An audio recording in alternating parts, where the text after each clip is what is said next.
Salam sejahtera, saya Nadia dari Israt Solution Sendirian Berhad dan sebelum ini saya ada membuat satu video berkenaan dengan kenapa perlunya fever screening bagi menangani pandemik COVID-19 dan kali ini saya akan membincangkan topik iaitu panduan bagi membeli fever screening yang tepat. Dan umum sudah pun tahu, kerajaan sudah maklumkan pada 4 Mei 2020 ini semua jenis perniagaan sudah pun boleh beroperasi. Jadi sudah pasti anda sedang mencari fever screening yang sesuai kerana kerajaan menyarankan untuk mengikut SOP kesihatan yang ditentukanlah. Okey, jadi panduan ini saya harap dapat membantu anda untuk membuat pilihan yang tepat. Jadi mari kita lihat satu demi satu. Okey, sebelum membeli fever screening ini, pertama sekali anda kena lihat di mana lokasi untuk meletakkan fever screening ini. Dan lain lokasi sebenarnya mempunyai lain kumpulan. Contohnya kumpulan ada pelajar, ada pekerja, pelawat dan juga yang melibatkan orang awam.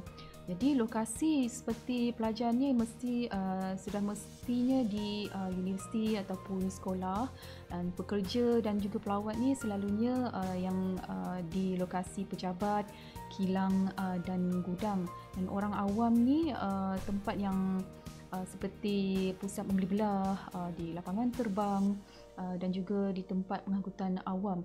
Jadi bila lain lokasi ni, untuk membeli fever screening ni kita kena tengok jenis mana yang sesuai, sebab ada jenis yang dia boleh buat pengimbasan satu demi satu saja, ada jenis yang dia boleh buat pengimbasan secara ramai. Jadi itu yang anda kena pertimbangkan.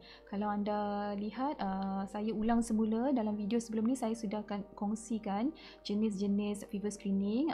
Jadi yang nombor satu ini adalah jenis infrared thermometer. Thermometer ni dia buat untuk satu demi satu individu.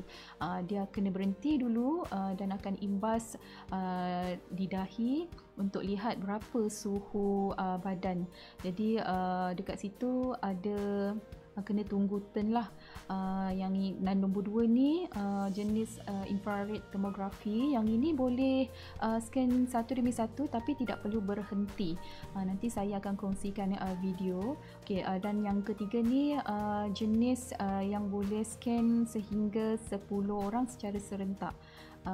Dan ini sesuai diletakkan mungkin dekat tempat yang besar sikit ataupun dekat tempat yang melibatkan ada orang awam ke. Okey, dan yang nombor 4 ni anda tengok, ini boleh mengimbas secara serentak seramai 20 orang. Jadi ini mungkin sesuai contohnya dekat lapangan terbang, hospital, pusat membeli belah dan juga tempat pengangkutan awam. Okey, seterusnya untuk panduan membeli ni kita kena tengok proses dan tempoh pengimbasan suhu tu berapa lama dan juga bagaimana cara proses tu. Seperti yang jenis yang pertama, termometer ni, proses dia kena imbas satu demi satu. Jadi kena berhenti dulu dan ada personal yang akan imbas untuk cek suhu dia normal ataupun tidak. Dan yang kedua ni, ini jenis yang boleh imbas satu demi satu ataupun secara ramai, dan yang ini dia boleh integrate dengan sistem kedatangan pelawat. Okey, yang itu adalah video yang saya boleh sharekan. Boleh tengok kat situ, dia scan satu demi satu.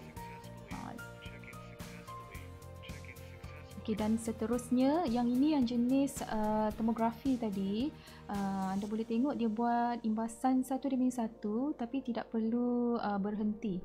Jadi dekat situ kita boleh kurangkan trafik ataupun perjalanan lancar. Ini mungkin sesuai diletakkan di bangunan pejabat dan tempat yang tidak terlalu ramai orang lah.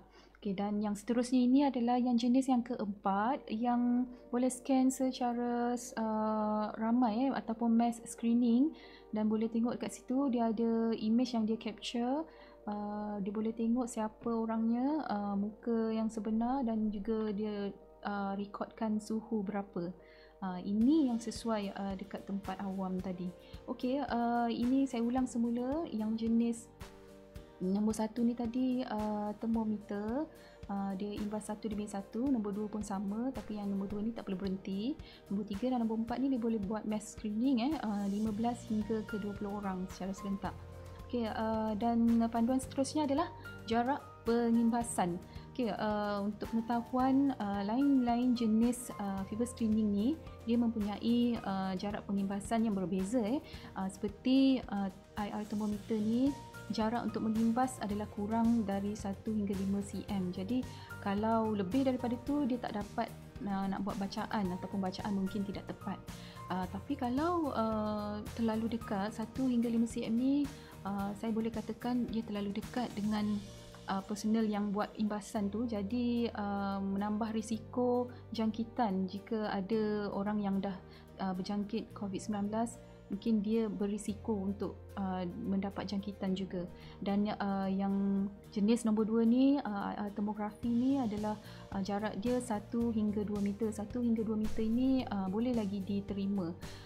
Dan yang keempat ni adalah jenis yang mass screening. Dia boleh di tempat yang agak besar, dia boleh capture image dan jarak dia 2 hingga 6 meter. Jadi tak terlalu dekat pun dengan kamera, dia dah boleh detect berapa suhu orang yang berjalan kat situ.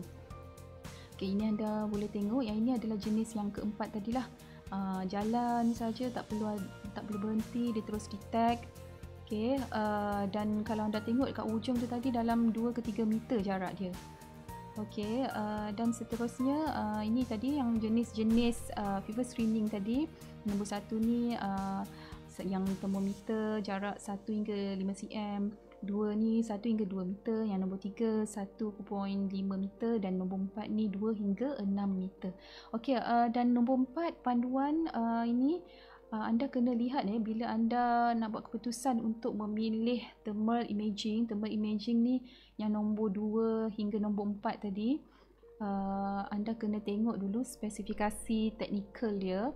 Yang pertama, dari segi ketepatan sukatan suhu ataupun accuracy dia. Sebab thermal imaging ni dia ada 2 jenis, iaitu untuk kegunaan industri ataupun untuk kegunaan sukat suhu demam.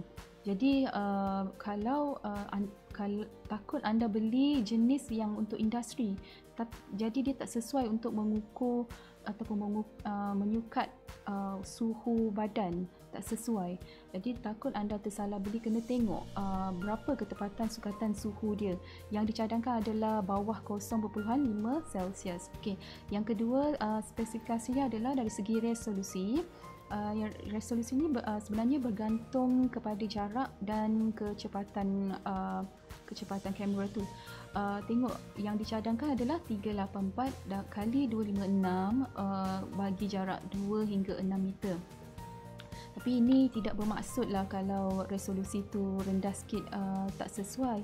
Sebenarnya resolusi yang rendah dia boleh digunakan jika jarak tidak terlalu jauh. Okay, dan yang ketiga tu anda boleh tengok dari segi black body. Black body tu bila anda nak beli thermal imaging, check ada tak dia sertakan black body. Black body ni boleh membantu untuk membaca untuk mendapatkan bacaan yang tepat. Black body ni dia macam satu external hardware saja, dia boleh membantu untuk mendapatkan bacaan yang tepat lah. Dan yang keempat ni paparan gabungan video. Kalau anda tengok, kalau thermal imaging ni ada aplikasi yang anda boleh tengok kat sini. Dekat sebelah tu satu image tu adalah thermal image, dan satu lagi sebelah tu adalah real image. Jadi real image ni dia boleh guna untuk kita tengok siapa orang dia.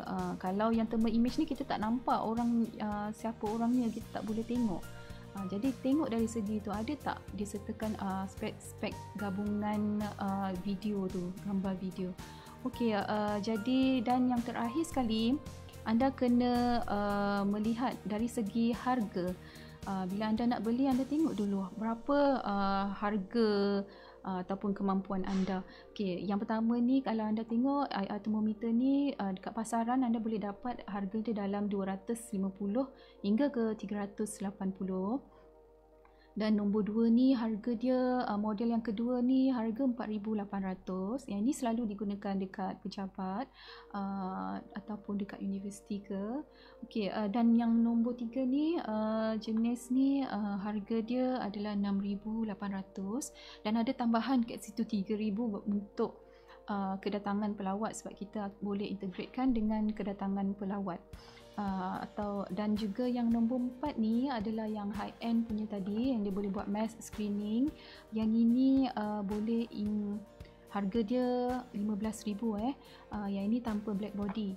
Dan yang kelima ni yang ini yang paling tinggilah, harga 35,000. Tapi kalau anda rasa 35,000 tu terlalu tinggi, sebenarnya kalau anda cek dekat pasaran ada vendor yang meletakkan harga bagi solution yang hampir sama ni sehingga 60 ke 70,000. Jadi anda kena semak dulu berapa harga bagi fever screening yang sesuai untuk anda. Okey, itu saja daripada saya. Perkongsian hari ini saya harap dapat membantu anda untuk membuat pilihan yang tepat. Okey, jika anda perlukan maklumat lebih lanjut, anda boleh melayari laman web kami di www.isra.my dan boleh hubungi kami di talian 0389401722. Itu saja dari saya. Terima kasih.